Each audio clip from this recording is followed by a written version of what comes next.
کی توہین سمجھتا ہوں۔ مولانا کے مطلب ہوتے ہیں ہمارے آقا یا ہمارے بڑے، ہمارے یہ بڑے نہیں ہو سکتے، یہ تمہارے بڑے ہوں گے تو ہوں گے، ہم انہیں بڑا نہیں تصور کرتے۔ چلو قاسم نانوتوی صاحب جو ہیں، یہ قاسم نانوتوی صاحب، انہیں قبر کے اندر نومن مٹی کے نیچے محمود الحسن صاحب کے دل کا کسی ایک کی طرف رجحان مائل ہو جانا نومن مٹی کے نیچے انہیں کیسے پتا چل گیا؟ انہیں کیسے پتا چل گیا یہ بتاؤ ہم کو۔ نمبر 3، پتا چل گیا، انہیں اجازت کس نے دی کہ تم قبر کھود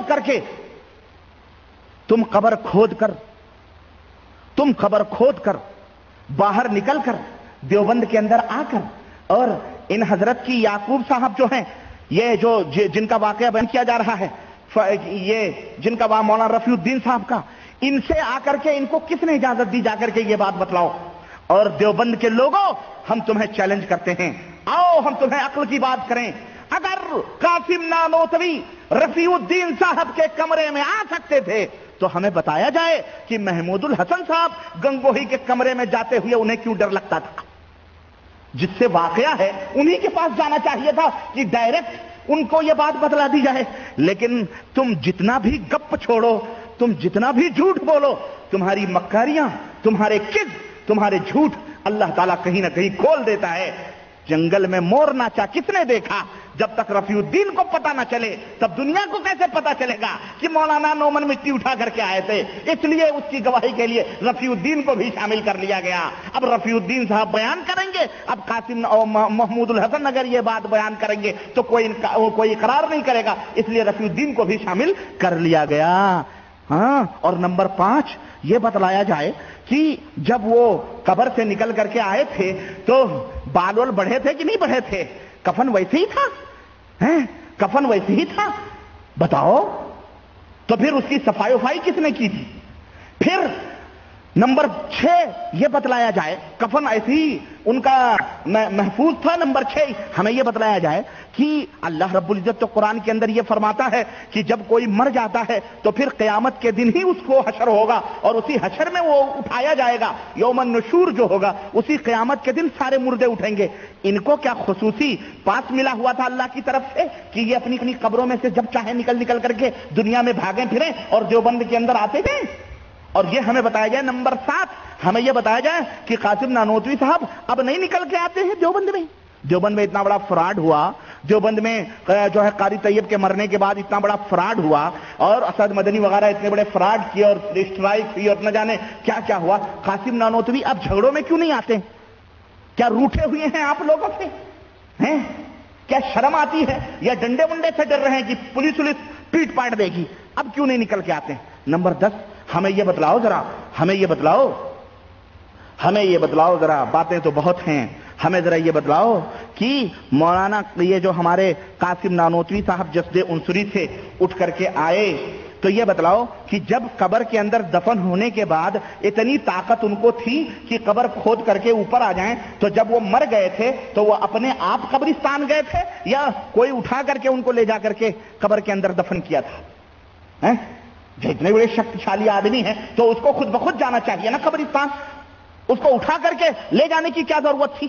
لیکن دعوت تو یہ کرتے ہیں کہ جناب علی محدث تھے، بہت بڑے علامہ تھے، لیکن یہ تمام سب عقیدے جو فاسد عقیدے اس طرف، اور یہی نہیں صرف ان کے عقیدے ہی کا پتہ نہیں چل رہا، اس میں مولانا اشرف علی بھی کا بھی عقیدہ پتہ چل رہا ہے، رفیع الدین کے بھی عقیدے کا پتہ چل رہا ہے، اور جو مولوی تھے ان کے بھی عقیدے کا پتہ چل رہا ہے، اور اس کے اندر مولانا محمود حسن جو مفسر قرآن مانے جاتے ہیں ان کی بھی بدعقیدگی کا پتہ چلتا ہے۔ پتہ یہ چلا کہ عامے کے عامے پورے کے پورے کالے ہیں اور یہ بدعقیدہ لوگوں کی ایک ٹولی ہے اور جماعت ہے جس نے ہندوستان کے اندر یہ مکروہ چہرے چھپا کر اور پاکستان اور بنگلہ دیش کے اندر دنیا کو گمراہ کرنے کا انہوں نے بیڑا اٹھایا ہوا ہے۔ اللہ رب العزت ان سے ہمیں محفوظ رکھے۔ 294 کے اندر میں ایک اور میں واقعہ آپ کو بتاؤں کہ مرنے کے بعد بھی کہتے ہیں کہ قبروں کے اندر مرنے کے بعد بھی کرامات کا ظہور ہوتا ہے۔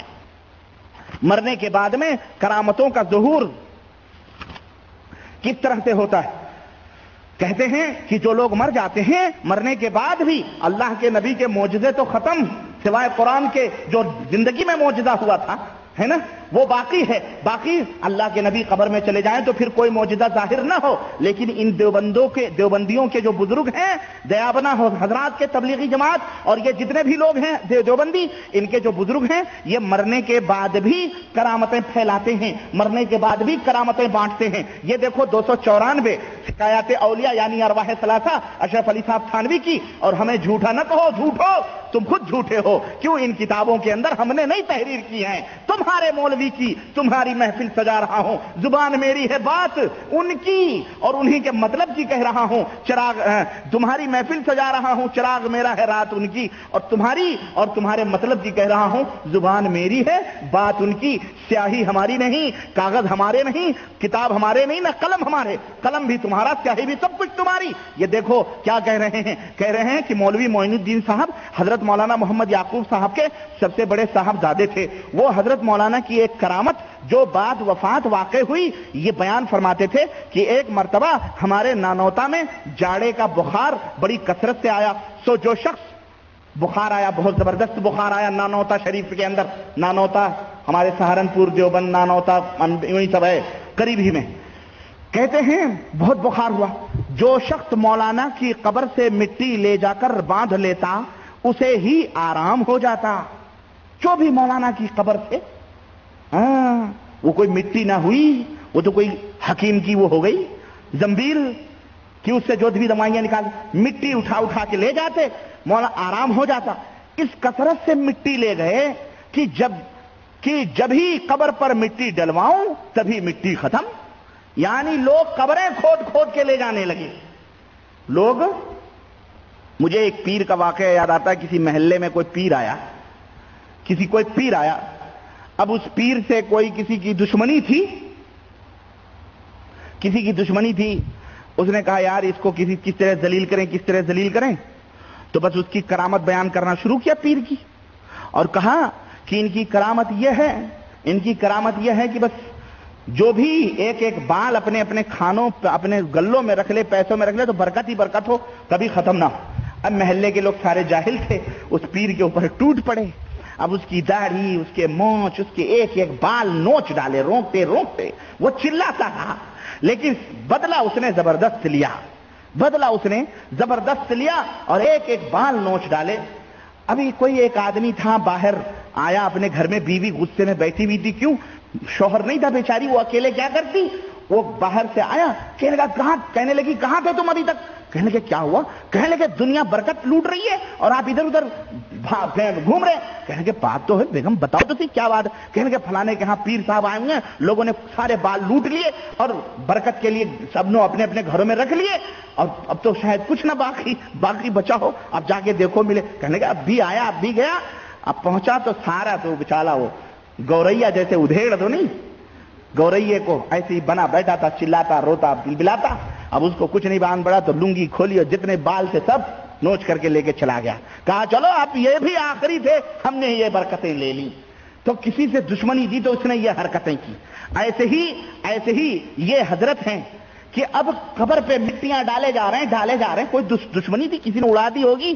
اب مٹی کی مٹی ختم ہو رہی ہے, قبر کھودی جا رہی ہے. جناب میں کہتا ہوں تھوڑا سا صبر کر لینا چاہیے. مردے اٹھا لے جاتے اس کے. سنو, یہ بات تو خیر کوئی بات نہیں, معمولی ہے. کوئی کہہ سکتا ہے کہ امام بخاری کی قبر سے خوشبو پھوٹ رہی تھی. ہم کہتے ہیں کہاں راجہ بھوج, کہاں گنگوا تیلی, کہاں امام بخاری, اور کہاں یہ ہندوستان کے اجمی ملانے بیچارے